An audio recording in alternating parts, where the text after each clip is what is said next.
तो नमस्कार दोस्तों, आपने पिछली वीडियो में जान लिया था कि जो ये चैप्टर है ये किसके बारे में है। ये चैप्टर अलाभकारी संगठनों यानी नॉन प्रॉफिट ऑर्गेनाइजेशन के बारे में है, जिनका उद्देश्य लाभ कमाना नहीं होता है। ठीक है। फिर हमने जाना था कि इनका उद्देश्य लाभ कमाना नहीं होता, बल्कि इनका उद्देश्य होता है सोशल सर्विस या फिर सोशल वेलफेयर। ठीक है, यानी सामाजिक कल्याण करना, परोपकार करना। ठीक है, ये होता है। तब भी इन्हें अपने पैसों का ध्यान रखना होता है। तो अपने पैसों को ध्यान रखने के लिए ये कुछ अकाउंट को मेंटेन करते हैं, जिसमें इनको बनाना पड़ता है पहले रिसिप्ट्स एंड पेमेंट अकाउंट, फिर इनकम एंड एक्सपेंडिचर अकाउंट, और इन्हें बैलेंस शीट बनानी पड़ती है। ठीक है। तो इनका जो सोर्स ऑफ इनकम होता है, यानी इनके पास जो आय कहाँ से आएगा, आय का स्रोत क्या है, ठीक है, वो जानेंगे। ठीक है। तो इनके आय का जो स्रोत होता है ये वो होता है, इनका पहला होता है जैसे सब्सक्रिप्शन। ठीक है, सब्सक्रिप्शन मतलब एक तरह का चंदा जैसा होता है। ठीक है, तो चंदा जैसा होता है, तो सब्सक्रिप्शन से इन्हें पैसा मिलता है। इनके बहुत सारे मेंबर होते हैं, ये उनसे भी चंदा लेते हैं, बाहर के लोगों से चंदा लेते हैं, जैसे मंदिर, गुरुद्वारा, अनाथालय, स्पोर्ट क्लब, क्रिकेट क्लब, ठीक है, टेनिस क्लब, ऐसे बहुत सारे इनके पास स्रोत होते हैं जहाँ से इन्हें सब्सक्रिप्शन यानी चंदा मिलता है। ठीक है। तो इन्हें जब चंदा मिलता है तो ये इनकी सोर्स ऑफ इनकम हुई। और इन्हें कहाँ से पैसा मिल सकता है, ठीक है, तो और इन्हें पैसा मिलता है जैसे सेल ऑफ ओल्ड न्यूज़पेपर। जैसे कोई पुराना न्यूज़पेपर इनके पास पड़ा होता है तो उसको बेच के कुछ पैसे आ जाते हैं इनके पास। ठीक है। इनके पास एक होता है एंट्रेंस फीस। जैसे इनका क्रिकेट क्लब है, टेनिस क्लब है, स्पोर्ट क्लब है, तो वहाँ पे जब कोई घूमने आते हैं दर्शक या उनका मैच देखने आते हैं तो उनसे वो एंट्रेंस फीस लेते हैं, या फिर कोई मेंबर इनके ग्रुप में शामिल होना चाहता है तो उससे वो एंट्रेंस फीस लेते हैं। ठीक है। इसके अलावा ये डोनेशन, ये डोनेशंस लेते हैं। डोनेशन भी कई तरह के होते हैं, अभी हम आगे पढ़ेंगे। डोनेशन एक स्पेशल भी होता है, एक जनरल होता है। ठीक है। सब्सक्रिप्शन भी दो सकते हैं। ठीक है। इसके अलावा इनको पैसा कहाँ से आ सकता है, सेल ऑफ असेट्स। तो जैसे इन्होंने कोई असेट्स बेच दी, जैसे सेल ऑफ फर्नीचर, ठीक है, कोई फर्नीचर इन्होंने बेच दिया तो वहां से इन्हें पैसा आ जाता है। ठीक है। या फिर कोई क्रिकेट फीस होता है इनके, क्रिकेट फीस, ठीक है, टेनिस फीस, ऐसे जगह से इन्हें पैसे मिल जाते हैं। तो इसके बाद एडमिशन फीस हो गया। ठीक है, एडमिशन फीस से भी मिल सकता है इन्हें पैसा।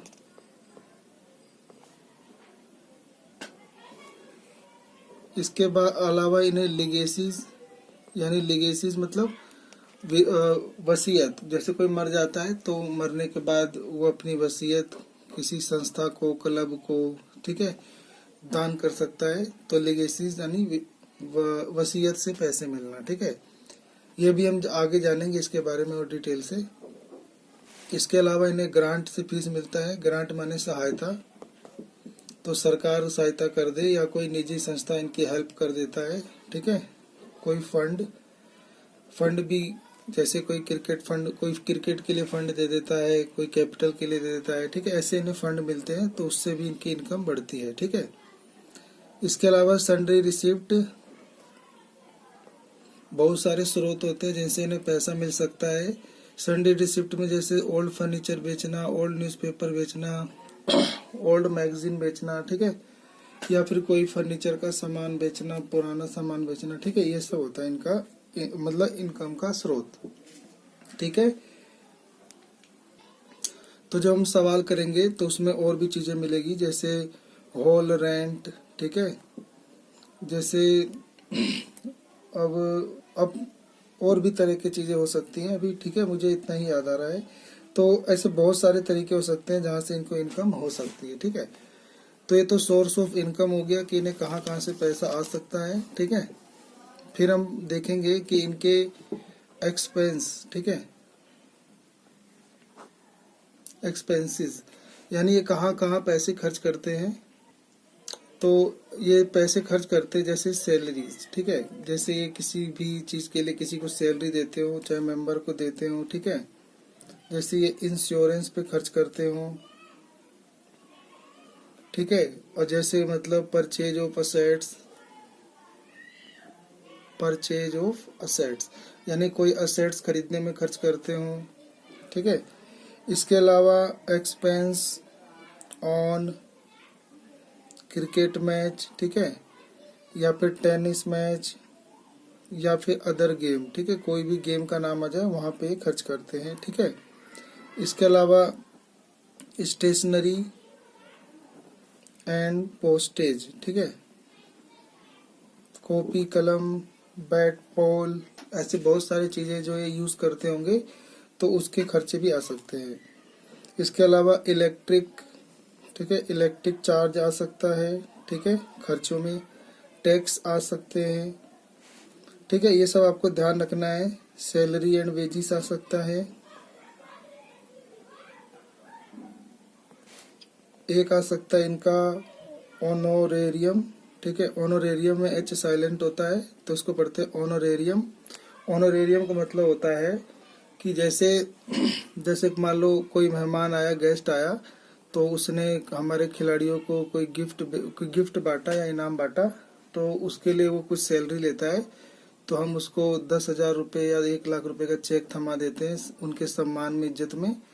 तो इसको कहा जाता है एक तरह का खर्चा, इसको ऑनोरेरियम के नाम से जाना जाता है, ठीक है, सम्मान प्रतिष्ठा के लिए दिया गया इनाम की राशि, ठीक है, ये खर्च होता है।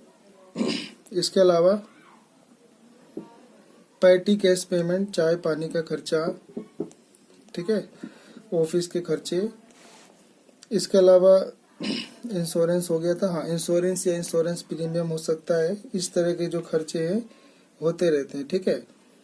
और भी खर्चों में जैसे आ सकता है आपका रेंट देना, ठीक है, रेंट देना। इसके अलावा हो सकता है जैसे ऑडिट करवाते हैं तो कभी ऑडिट फीस देना। प्रिंटिंग और स्टेशनरी हमने कर लिया था, नहीं किया, तो प्रिंटिंग एंड स्टेशनरी भी हो सकता है खर्चा।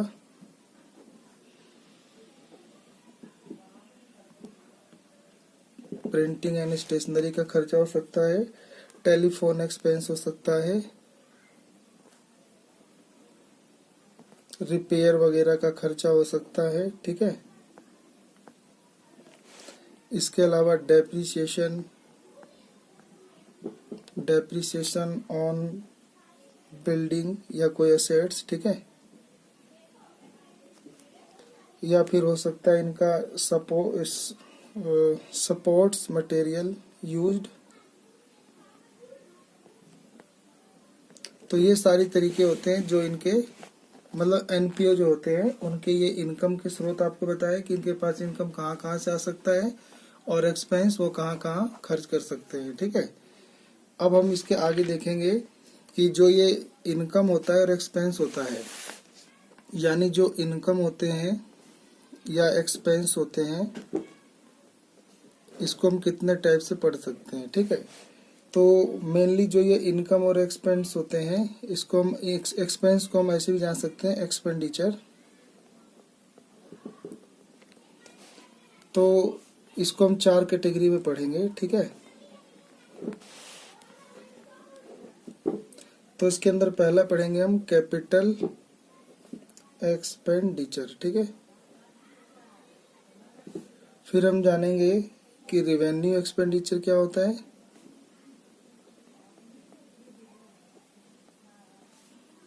फिर हम जानेंगे कि कैपिटल रिसिप्ट क्या हो सकता है। इनकम को रिसिप्ट भी कह सकते हैं। और फिर रेवेन्यू रिसिप्ट्स क्या होते हैं, ठीक है। ये इस चैप्टर के मेन प्रॉब्लम है, ठीक है। इनको अच्छे से जान लेंगे तो ये चैप्टर हमारे समझने सीखना आसान कर देगा, ठीक है। तो जानते हैं कि कैपिटल एक्सपेंडिचर क्या होता है, ठीक है। तो कैपिटल एक्सपेंडिचर क्या होता है कि ऐसे सभी व्यय, मतलब ऐसे सभी व्यय यानी खर्चे, तो ऐसे सभी व्यय जो हमारे स्थायी संपत्ति को क्रय करने पे हो यानी हमारे को परचेज ऑफ असेट्स, तुमने कोई असेट्स खरीदने में परचेज कर दिया हो, ठीक है, जैसे बिल्डिंग खरीदना, फर्नीचर खरीदना, मशीन खरीदना, प्लांट खरीदना, ठीक है। तो ऐसे खर्च जो आपने कोई फिक्स एसेट्स, ठीक है, इसमें फिक्स एसेट्स लिख लेंगे, कोई फिक्स एसेट्स को खरीदने पे खर्च किया हो या इनकी स्थापना पे खर्च किया हो, या तो इनको फिक्स एसेट्स को खरीदने पे खर्च किया हो या इनकी स्थापना करने पे खर्च किया हो या इनके निर्माण करने पे खर्च किया हो या फिर इनकी वृद्धि करने यानी संपत्ति की वृद्धि करने में खर्च किया हो या व्यवसाय की लाभ, ठीक है, लाभ अर्जन क्षमता में वृद्धि, लाभ अर्जन क्षमता में वृद्धि करने के उद्देश्य से खर्च किए जाए, ठीक है, यानी इनके उद्देश्य से अगर खर्च किया जाए तो ऐसे सारे खर्चे को बोलते हैं कैपिटल एक्सपेंडिचर, यानी ऐसे खर्चे जो तुम्हारी संपत्ति बढ़ाए, ठीक है, तो उसके क्या बोलेंगे कि कैपिटल एक्सपेंडिचर, या तो संपत्ति बढ़ाए, ठीक है, तो भी कैपिटल एक्सपेंडिचर, या तो हमारा लायबिलिटी यानी दायित्व कम करे, ठीक है, जैसे हमने क्रेडिटर को पैसे दे दिया, तो क्रेडिटर को पैसे देने से क्या हो गया कि आपके दायित्व यानी लायबिलिटी कम हो गई, तो वो भी आपके कैसे खर्चे होते हैं, कैपिटल एक्सपेंडिचर, ठीक है। इसके अलावा रिवेन्यू एक्सपेंडिचर क्या होता है, ठीक है, तो ऐसे खर्चे जिसका लाभ एक ही लेखा अवधि में प्राप्त हो जाता है, यानी ऐसे खर्चे जिनका लाभ हमें एक वर्ष के भीतर भीतर प्राप्त हो जाता है। इसके अतिरिक्त किसी भी वैसे व्यापार की लाभार्जन क्षमता में अथवा स्थायी संपत्ति में वृद्धि ना हो तो वह भी आयगत व्यय है। तो यानी रिवेन्यू एक्सपेंडिचर हम कह सकते हैं ऐसे खर्चे जो हमें डेली रूटीन, ठीक है, तो डेली रूटीन के लिए करने पड़ते हैं, ठीक है, तो वो क्या कहलाते हैं आपके रिवेन्यू एक्सपेंडिचर। तो डेली रूटीन, ठीक है, या रेगुलर बेसिस के खर्चे, ठीक है, जैसे इसके अंदर हो सकता है जैसे सैलरी देना, ठीक है, रेंट देना, क्योंकि ये महीने महीने एक वर्ष के लाभ के लिए हम कर चुके होते हैं खर्च, यानी टैक्स, प्रिंटिंग एंड स्टेशनरी,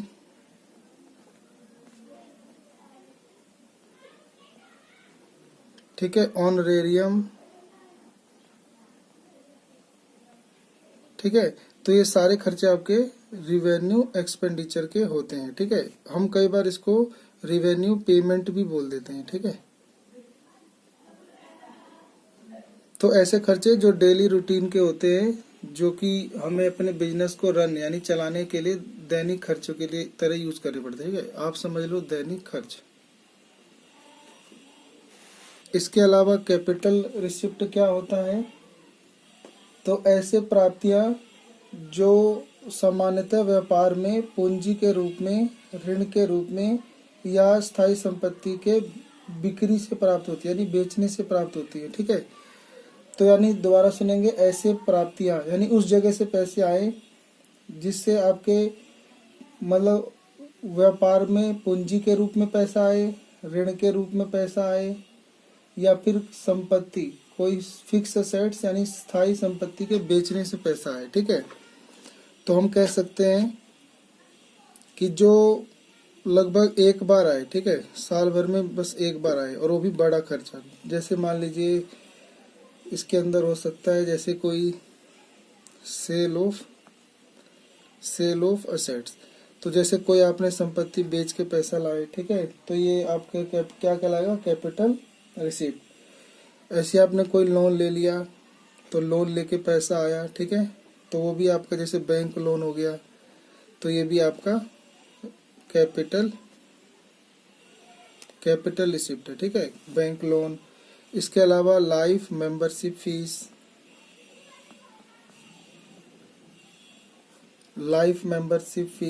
लिगेसीज, अगर बहुत बड़ा पैसा मिला हो यानी वसीयत।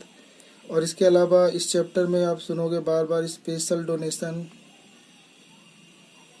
ठीक है। तो ये सारी चीजें आपका क्या कहलाएंगी, कैपिटल रिसिप्ट, ठीक है।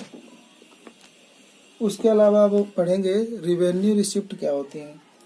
तो व्यवसाय की सामान्य क्रियाओं से प्राप्त होने वाली प्राप्ति आयगत प्राप्ति होती है, ठीक है। जैसे माल को या माल की बिक्री से प्राप्त रकम, यानी ऐसे प्राप्तियां जो व्यवसाय की सामान्य क्रियाओं से होती हैं, ठीक है। तो यानी ऐसी प्राप्तियां जो सामान्य क्रियाओं से होती है, जो बिजनेस एक्टिविटी करके कमाते हैं, बिजनेस एक्टिविटी से कमाते हैं, ठीक है। तो रिवेन्यू रिसिप्ट में कहाँ कौन कौन आ सकता है, तो माल को बिक्री से प्राप्त रकम, या फिर जैसे जनरल डोनेशन, स्पेशल नहीं जनरल, ठीक है। इसके अलावा सब्सक्रिप्शन से पैसा आना, उसके अलावा रेंट रिसीव से पैसा आना, ऐसी कभी हमने बैंक में पैसा इन्वेस्ट कर रखा था तो उससे इंटरेस्ट रिसीव होना, ठीक है। एक्रूड इनकम,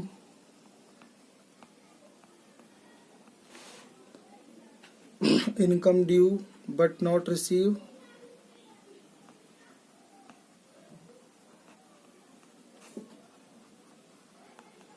तो ये सारी चीजें वो होती है जहाँ से मतलब हमारे जो इनकम और एक्सपेंडिचर चार तरह के हो सकते हैं, capital expenditure, revenue expenditure, capital receipt और रिवेन्यू रिसिप्ट, ठीक है। तो ये आपके लिए बहुत जरूरी है, आप इसको पढ़िए, ठीक है, याद कीजिए। मिलते हैं अगली वीडियो में।